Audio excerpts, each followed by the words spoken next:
નીઝરના રૂમકી તળાવ ગામે બોગસ ડોક્ટરને એલોપેથિક દવાનો જથ્થો કિંમત ₹29,341 સાથે ઝડપી પાડતી એસઓજી તાપીની ટીમ। તાપી વ્યારાનાઓએ એસઓજી ચાર્ટરને લગતી કામગીરી કરવા તથા જિલ્લામાં કોઈપણ પ્રકારની ડિગ્રી પ્રમાણપત્ર વગર સારવાર કરતા બોગસ ડોક્ટરોને શોધી તેમના વિરુદ્ધ કડક કાર્યવાહી કરવા સૂચના આપેલ હોય, જે અનુસંધાને એસઓજી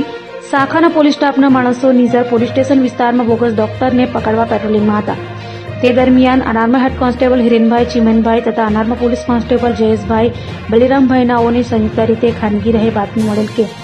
રૂમકી તળાવ ગામે એક બોગસ ડોક્ટર નામે રસિકભાઈ કમાજીભાઈ વસાવાનાઓ કોઈપણ ડિગ્રી અધિકાર વગર ગેરકાયદેસર રીતે મેડિકલ પ્રેક્ટિસ કરે છે તેવી બાતમી આધારે રાયગઢ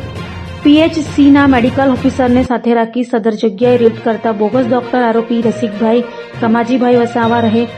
પાટી બંધારા તાપી ઉચ્ચલ જિલ્લા તાપીનાઓ અલગ અલગ એલોપેથિક દવાઓ તથા મેડિકલને લગતું સામાનનો જથ્થો જેની કુલ કિંમત ₹29,341 મુદ્દામાલ સાથે પકડાઈ જતા તમામ મુદ્દામાલ તપાસ અર્થે કબજે કરી તેના વિરુદ્ધમાં Nizar police station B5 BNS કલમ 125 તથા ગુજરાત મેડિકલ પ્રેક્ટિશનર એક્ટ કલમ 30 મુજબની કાર્યવાહી કરેલ છે।